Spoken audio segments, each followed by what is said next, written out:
تو 20واں سوال یہ ہے کہ اونٹ، گائے، بکری وغیرہ میں سے کون سا جانور افضل ہے؟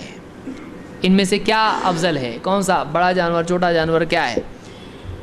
ایک حدیث سے معلوم ہوتا ہے کہ اس میں بہتر یہ ہے کہ اونٹ کی قربانی ہو، لیکن اونٹ ہمارے یہاں ہے، اس کی قربانی یہاں نہیں ہوتی ہے۔ تو یہ میں عالمی اعتبار سے درس دے رہا ہوں۔ کسی ملک میں ایک جانور ممنوع ہو سکتا ہے، دوسرا جائز ہو سکتا ہے۔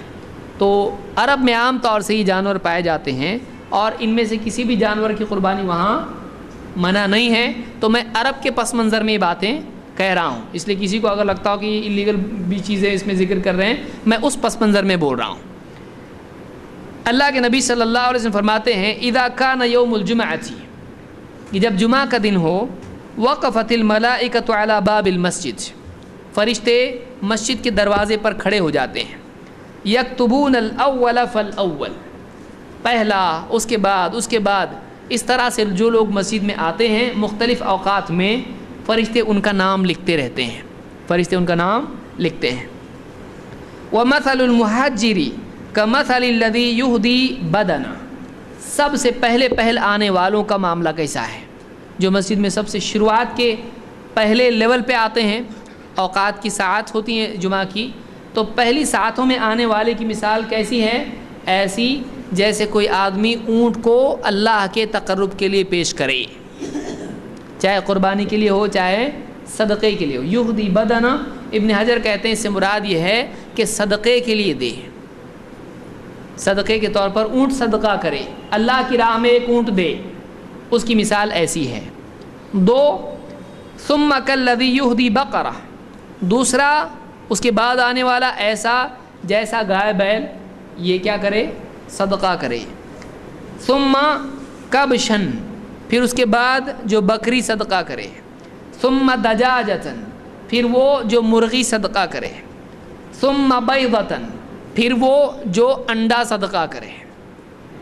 تو پہلے لیول پہ کون ہوا؟ اونٹ، پھر گائے بیل، پھر بکرا بکری، پھر مرغی مرغا، پھر اس کے بعد انڈا انڈائی۔ آپ بولیں گے انڈا کا مؤنث کیا ہے؟ انڈا ایک ہی ہوتا ہے، اس میں سے دو نکلتے ہیں، مرغا مرغی۔ تو آپ دیکھیں گے یہاں پر فضیلت زیادہ کس کو دی گئی؟ اوپر گائے بیل کے مقابلے میں اونٹ کو، اس کے بعد گائے بیل آ رہا، اس کے بعد کیا آ رہا ہے؟ بکرا بکری۔ اس سے علماء نے استدلال کیا کہ اس میں افضل قربانی کے اعتبار سے بھی کیا ہے؟ اونٹ ہے، پھر گائے بیل ہے، اس کے بعد بکری ہے۔ تو بعض علماء نے اس طرح سے اس کو فضیلت دی ہے کہ زیادہ افضل کیا ہے؟ اونٹ ہے۔ وجہ اس کی انہوں نے ذکر کی کہ اونٹ میں کیا ہوتا ہے؟ زیادہ گوشت ہوتا ہے اور زیادہ لوگوں کا فائدہ ہوتا ہے، کیونکہ مقصود گوشت کی تقسیم ہے تاکہ لوگ اس کو کھائیں، اور یعنی اس میں بھی ایک جان ہے، اس میں بھی ایک جان ہے، لیکن اس میں گوشت کیا ہوتا ہے؟